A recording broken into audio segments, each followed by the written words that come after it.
Welcome to Health System CIO's interview with Adnan Hamid, VP and Regional CIO with CommonSpirit Health. I'm Anthony Guerra, founder and editor-in-chief. Adnan, thanks for joining me today. Thanks for having me, Anthony. All right, great. Looking forward to having a fun chat. You are speaking at the upcoming Chime Fall Forum in beautiful San Antonio, Texas, which is exciting. Your session is called Transforming Care Through Innovation, which lots of people would like to do. And so I thought we'd have a nice fun chat just to talk about that topic and let the people know what you're thinking. Sound good?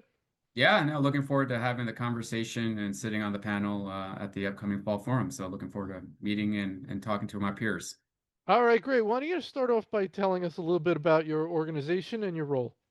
Sure. So CommonSpirit Health is one of the largest healthcare systems in the nation, over 150 hospitals nationwide. I help support the California region, which is close to 30 hospitals and over 600 clinics. And again, a faith-based organization that really is, with a very passionate mission about really supporting our communities and really the underserved population. So really just blessed to be part of this ministry. All right, excellent. So transforming care through innovation. So let's talk a little bit about that. This is going to sound silly, but what's the problem? We know there's lots of problems, but in your mind, we want to transform from something. So why do we want to transform? What do we want to transform from? Yeah, great question, Anthony. And again, I think if anyone figured it out, it would already been solved. I think, transformation can mean many things to many different organizations. I think it's right now, especially in our current environment, it's about staying, the ability to be able to serve our communities. And, the saying goes, no margin, no mission, and no mission, no margin, right? I think that right now is key in keeping a lot of not only just large healthcare systems, but I would imagine a lot of rural hospitals, which are now facing an enormous challenge about how to do that with sort of the looming cuts in aid. So I imagine a lot of organizations are trying to look at their strategic plans, especially over the next few years, and figuring out how they're going to, again, be able to keep the doors open.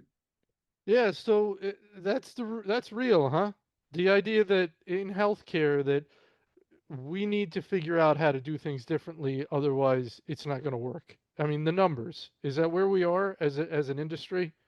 I think that's been the case for a very long time. I can't imagine a time where, maybe not in my sort of professional journey, where, we've never had issues with financial, challenges. I think that's always been part and parcel of what we do day in and day out, especially as an executive leader sitting at the table, not just talking about IT, but just listening and learning from my peers, whether it's the CEO, the other chiefs at the table talking about the challenges that they're facing and just, kind of managing the organization and trying to do what's right, right? Making Yeah. sure that we're sticking to the mission and doing the best to just take care of our communities and day in and day out, it continues to be a challenge. If we're focused on the margin and being more healthier financially, um, that means I would imagine there's a lot. I think of it as sort of two areas. You could think of it as three, but let's take it two areas. One would be the clinical area, and the other one would be sort of administrative revenue cycle, that kind of stuff. Um, I mean, is there a way that you bucket things up in your mind as far as projects and where things are going? Does it make sense to think of those as quite separate, as clinical being very unique, specific, and then the revenue cycle administrative stuff being a lot of ripe area there and easier to work over there with the AI, less concern, less restrictions, less risk? Yeah, you bring up a great sort of suggestion about the use of AI. It's been my experience and sort of where my thought is that, as much as we'd love to have AI transform how we deliver care, and it is definitely the future, the sort of frontier of where we're heading, we've really got opportunities in our back office to be able to utilize AI to help you hopefully run more efficiently and help to find savings where normally you may not look at AI to do that. So I agree. I think there's definitely opportunity to transform, back office operations and find ways to make things easier for our clinicians, right? Because I think over the last decade or so, we've shifted the technology and administrative burden onto our clinicians, and I think we're now seeing some of the consequences of that shift.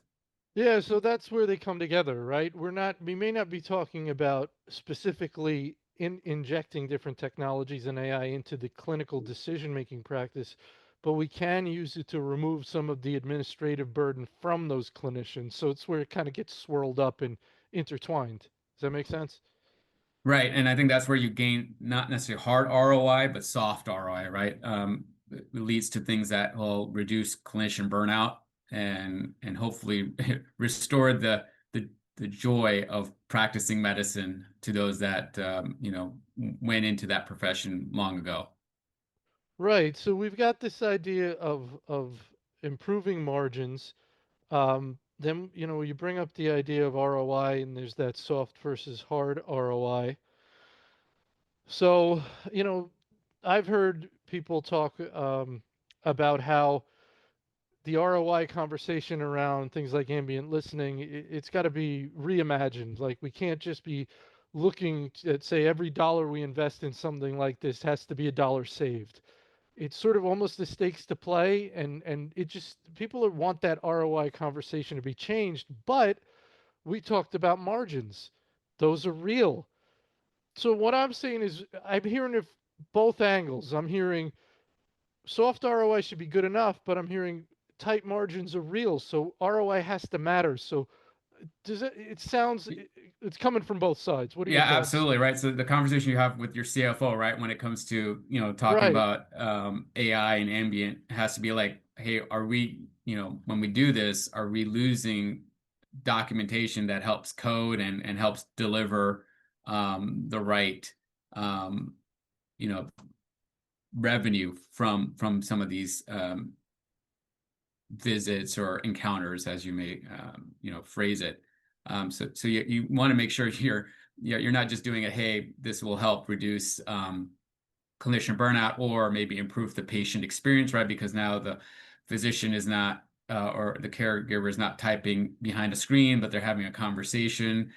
So it feels like the patient hears or feels like they're being heard to, and really keeps that conversation, you know, just more authentic.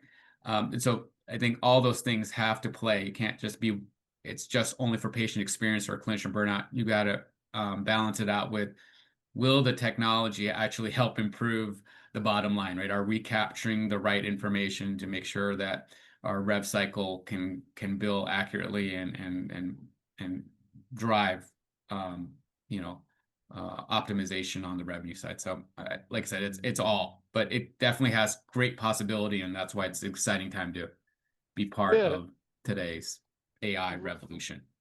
Right. So yeah, it makes a lot of sense that, if we can prove, which I don't know if they have or not, if we can prove that coding gets better and more accurate and we bill for more things that would have slipped through the cracks, um, then there's a hard ROI, right? Right, So right, that's and that's better one to hang your hat on with that one. right, and that helps when you start making the business case, right? That's the technology that we need to be able to implement sooner rather than later, because Do there's just you a lot of feel competing priorities, right? There's just a lot of competing priorities with IT and how we deliver services to our organizations.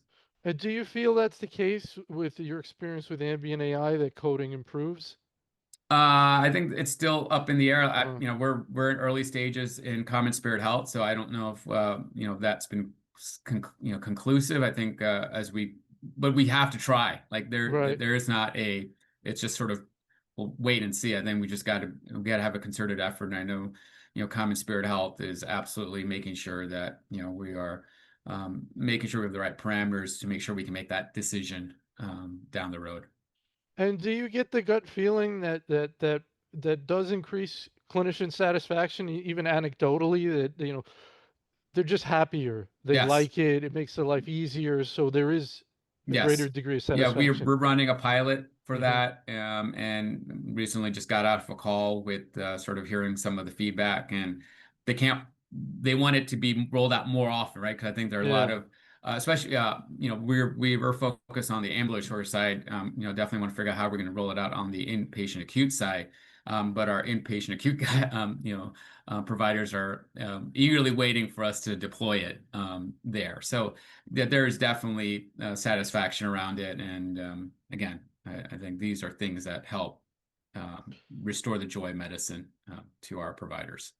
Right, right. One of the things that I've been told is that, uh, when there is a questionable ROI, or when the CFO is not quite content with the arguments being made for an investment, that they're too soft, bringing some influential voices among your physician staff to have a conversation, if they do believe and enjoy the technology, can make a big difference. That can be a strategy that IT leaders use, is bringing voices. What are your thoughts around that? Yeah, absolutely. I mean, my sort of thought is it shouldn't be even considered an IT project, right? This has to be a clinically led project with the right Hmm. stakeholders, and it should be, led by, your chief medical officer, chief medical information officer, and so they're the ones that are driving the business case and clinical case to be able to, deploy this type of technology, and then be able to provide the data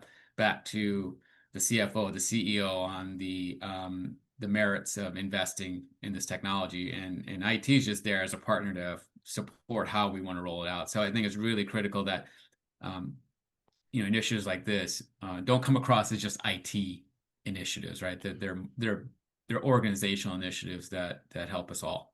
Right, because it's a lot easier to say no to you than it is to an influential doc who's There you go, saying, right? It's this makes easier me happy.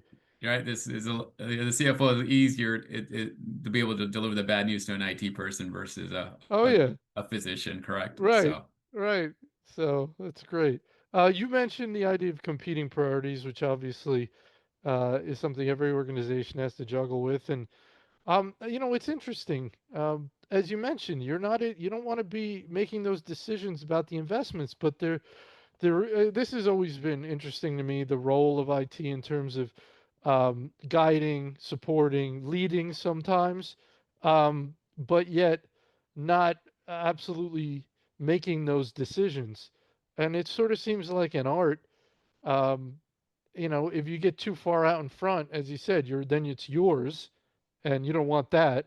And if you're too far behind, you're not providing that thought leadership around technology, which you're supposed to be doing, right? Because they're not supposed to know about all the opportunities and technologies out there.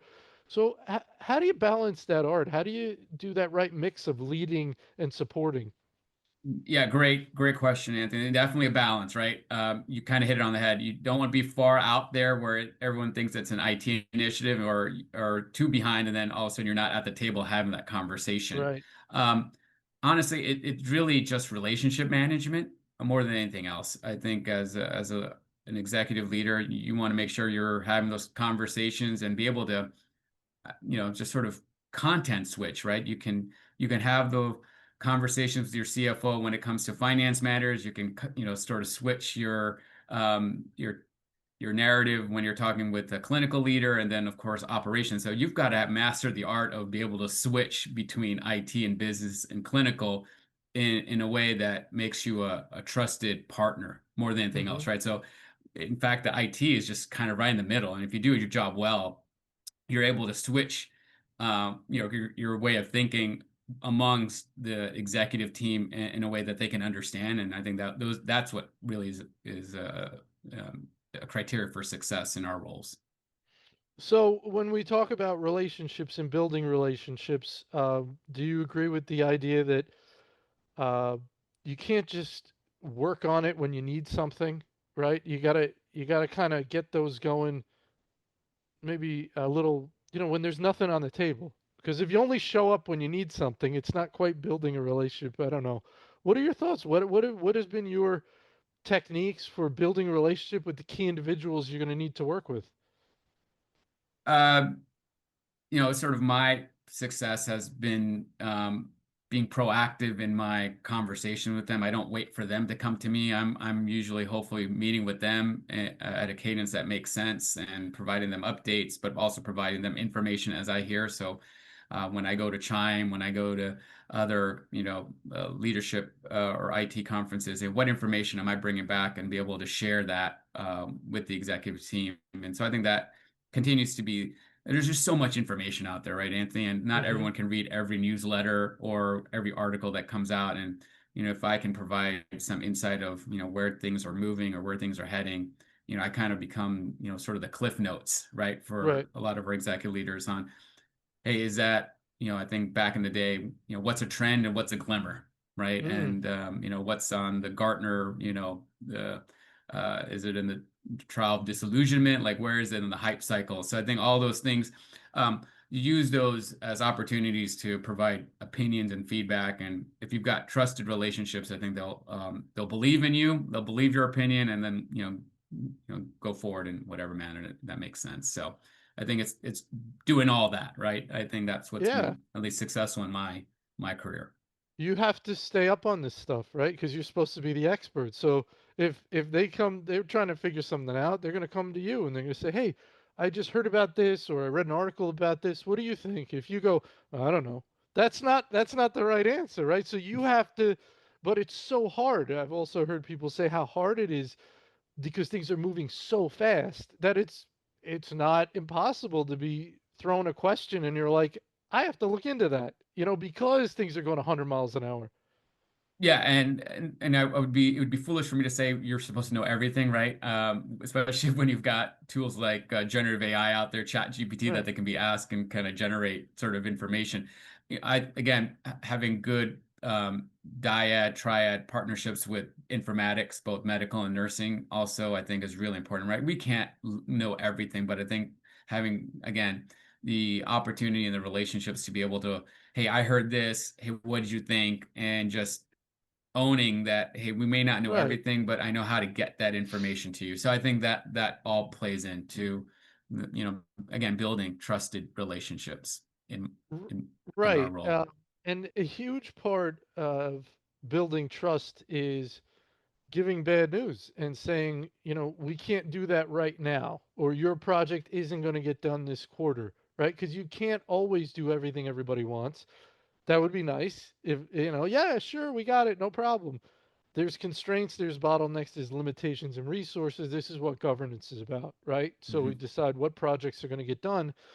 And then you may have to deliver news, which is you didn't make the cut or it's not going to get done now.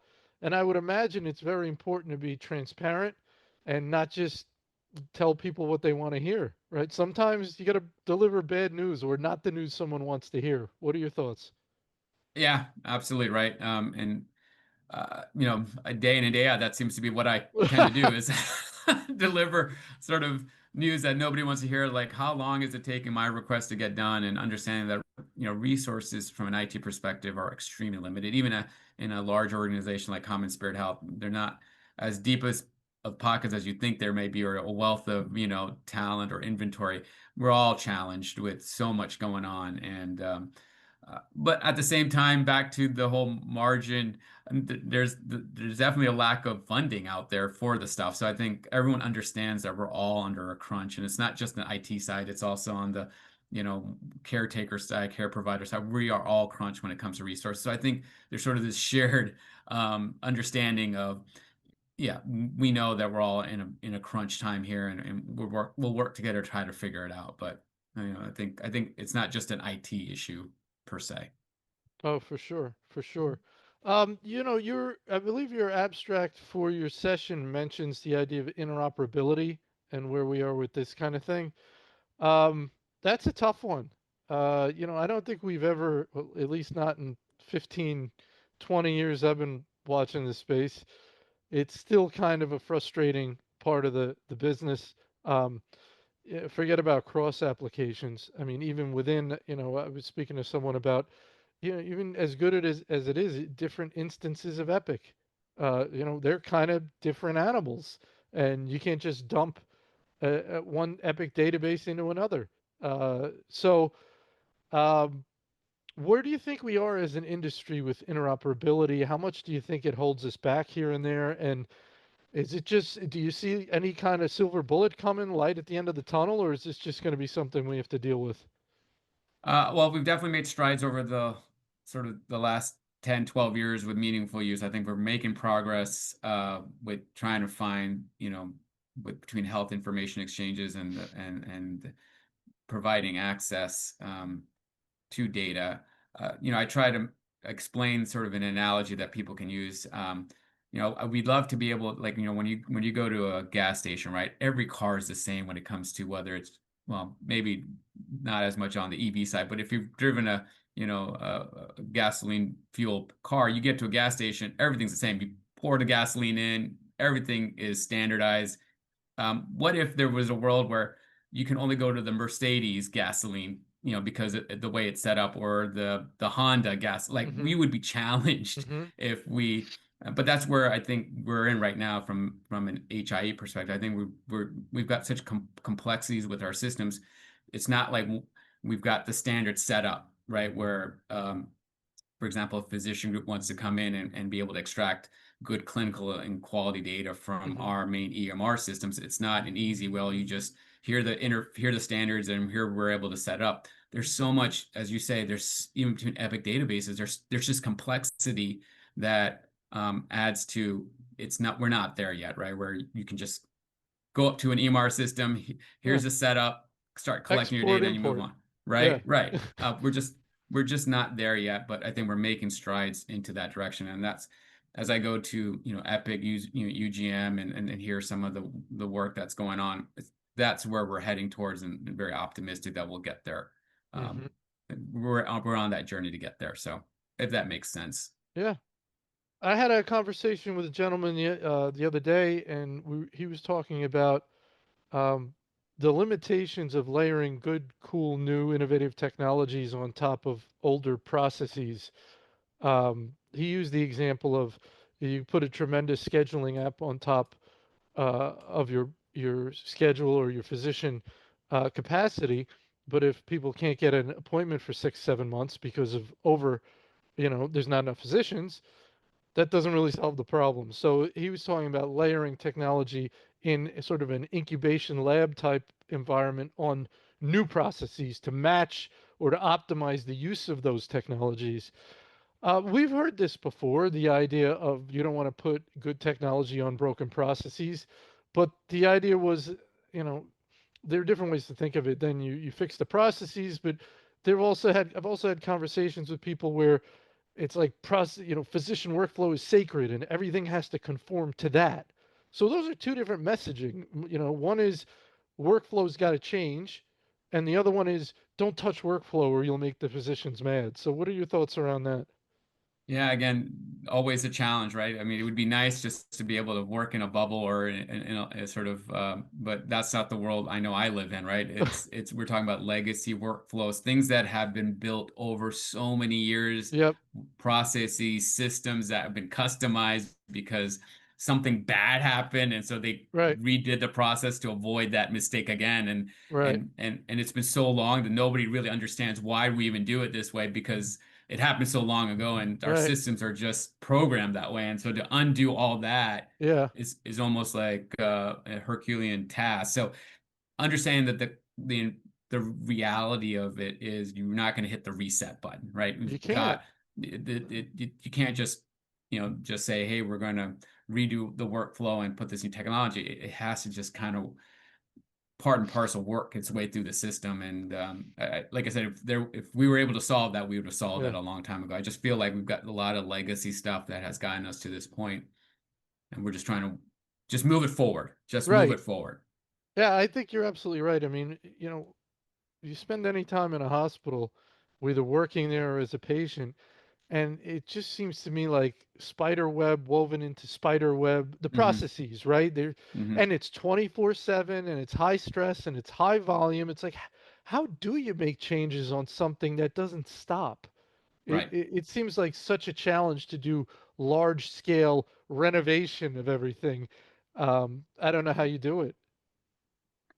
Yeah. Again, it's just you know that it, as an example, and it's not as complicated, not as, where you're seeing some of the innovation happen, but just regular identity access management, right? Yeah.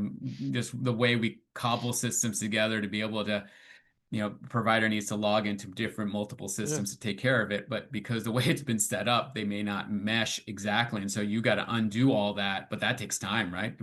If you're trying to restructure your identity access management behind the scenes, and not a lot of people see that, but there's a lot of work that has to go into place to kind of help reset it, and then obviously move us forward. And there's going to be pain before it gets better, right? Right. When you do holistic changes like that. So again, if it was simple, it would have been done. It's complex, Yeah. and you just make sure you have the right team to help you make those incremental Yeah. changes. Because like I said, you're not hitting the reset button. You're not going to all of a sudden hit the Yeah. reset button, and because that will cause disruption in your operations. Right. And that's like you said, it's 24/7.